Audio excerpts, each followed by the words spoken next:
नमस्कार, आप देख रहे हैं रितम और मैं हूं आपके साथ कोमल पवार। तो चलिए खबरों का सिलसिला शुरू करते हैं। आज देश भर में परशुराम जन्मोत्सव, अक्षय तृतीया और ईद धूमधाम से मनाई जा रही है, जिसे लेकर प्रधानमंत्री नरेंद्र मोदी ने आज ट्वीट कर देशवासियों को बधाई दी है।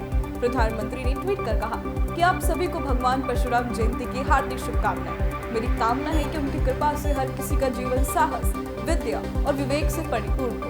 साथ ही अक्षय तृतीया की बहुत बहुत बधाई। पीएम ने कहा कि मेरी कामना है कि दान, पुण्य और मांगलिक कार्य के शुभारंभ की परंपरा से जुड़ा यह पावन पर्व हर किसी के जीवन में सुख, समृद्धि और उत्तम स्वास्थ्य लेकर आए। इसके साथ ही पीएम ने ईद की भी देशवासियों को बधाई दी है। दुनिया भर के देश हर वर्ष 22 अप्रैल को विश्व पृथ्वी दिवस मनाते हैं, तो वहीं प्रधानमंत्री नरेंद्र मोदी ने ट्वीट कर कहा कि पृथ्वी दिवस के अवसर पर वह उन सभी लोगों के प्रयासों की सराहना करते हैं जो पृथ्वी को बेहतर बनाने के लिए काम कर रहे हैं। साथ ही कहा कि भारत प्रकृति के साथ सद्भाव में रहने की हमारी संस्कृति के अनुरूप सतत विकास को आगे बढ़ाने के लिए प्रतिबद्ध है। बता दें कि विश्व पृथ्वी दिवस का उद्देश्य पृथ्वी के संरक्षण और पर्यावरण को लेकर लोगों के बीच जागरूकता पैदा करना है। विदेश मंत्री एस जयशंकर गुयाना के 3 दिवसीय दौरे पर है। यहाँ उन्होंने जमैका के विदेश मंत्री कामिना जॉनसन स्मिथ के साथ चौथी भारतीय मैरीकॉम मंत्री स्तरीय बैठक की सह अध्यक्षता की। इस बैठक में दोनों देशों के बीच व्यापार, जलवायु परिवर्तन और आतंकवाद से निपटने सहित कई अहम मुद्दों पर चर्चा हुई। जयशंकर ने आज ट्वीट कर जानकारी दी। बता दें कि कैरिकॉम एक अंतर सरकारी संगठन है जो पूरे अमेरिका और अटलांटिक महासागर में 15 सदस्य राज्यों का एक राजनीतिक और आर्थिक संघ है। देश में कोरोना के मामलों में उतार चढ़ाव जारी है। स्वास्थ्य मंत्रालय ने बताया कि बीते 24 घंटे में कोरोना संक्रमण के कुल 12,193 मामले दर्ज किए गए हैं। इससे पहले कल यानी 21 अप्रैल को कुल 11,692 नए मामले सामने आए थे। साथ ही स्वास्थ्य मंत्रालय ने बताया कि कोरोना के एक्टिव केस बढ़कर अब 67,556 हो गए हैं। तो वहीं बीते 24 घंटे में कोरोना से 42 मरीजों की जान भी गई है। मध्य प्रदेश के बालाघाट में आज सुबह सुरक्षा बलों और नक्सलियों के बीच मुठभेड़ हो गई। इसमें 2 महिला नक्सलियों को सुरक्षा बलों ने ढेर कर दिया। दोनों पर 14-14 लाख रुपए का इनाम घोषित था। पुलिस से प्राप्त जानकारी के अनुसार इस मुठभेड़ में भोरब देव एरिया कमांडर सुनीता तथा खटिया मोर्चा एरिया कमांडर सरिता को मार गिराया।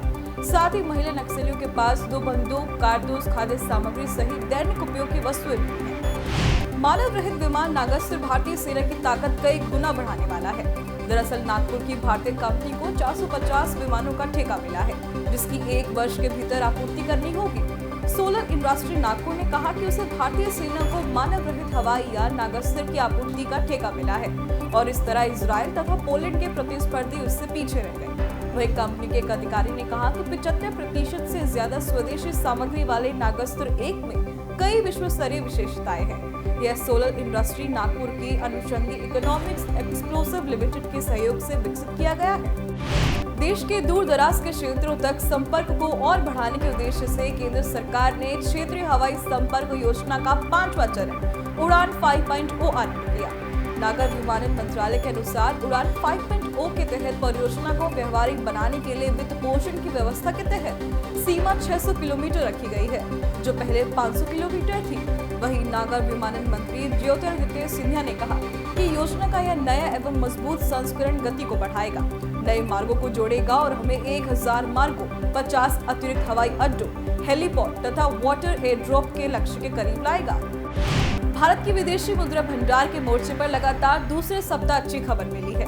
बीते 14 अप्रैल को समाप्त सप्ताह के दौरान भारत की विदेशी मुद्रा भंडार में 1.65 अरब डॉलर की बढ़ोतरी हुई है। इससे पहले 7 अप्रैल 2023 को समाप्त सप्ताह के दौरान भी इसमें 6.3 अरब डॉलर की बढ़ोतरी हुई। रिजर्व बैंक की तरफ से जारी आंकड़ों के अनुसार अब देश का विदेश मुद्रा भंडार 586.41 अरब डॉलर के स्तर पर पहुंच गया है। यह जुलाई 2022 के बाद का शीर्ष स्तर है। आईपीएल सीजन 16 में आज 2 मुकाबले खेले जाने हैं। पहला मैच लखनऊ के कानन क्रिकेट स्टेडियम में दोपहर 3:30 बजे लखनऊ सुपर जायंट्स और गुजरात टाइटंस के बीच खेला जाएगा। वहीं दूसरा मैच मुंबई के वानखेड़े क्रिकेट स्टेडियम में शाम 7:30 बजे होगा। मुंबई इंडियंस और पंजाब किंग्स के बीच होने वाले मुकाबले दर्शकों को बेहद रोमांचित करेंगे। हॉकी को देश के दूर दराज के हिस्सों में ले जाने के लिए राष्ट्रीय शासी निकाय ने हॉकी इंडिया का अभियान हर घर हो हॉकी की पहचान कार्यक्रम शुरू किया है। इसका उद्देश्य सभी जिलों को नियमित कोचिंग शिविरों और अंतर जिला प्रतियोगिता की मेजबानी के लिए शामिल करना है। हॉकी इंडिया के अध्यक्ष डॉक्टर दिलीप तिर्की ने कहा कि सभी राज्यों से आग्रह किया गया है कि वे अपने संबंधित जिला संघों के साथ मिलकर काम करें और हॉकी को बढ़ावा देने में मदद करने के लिए नियमित गतिविधियों की मेजबानी सुनिश्चित करें।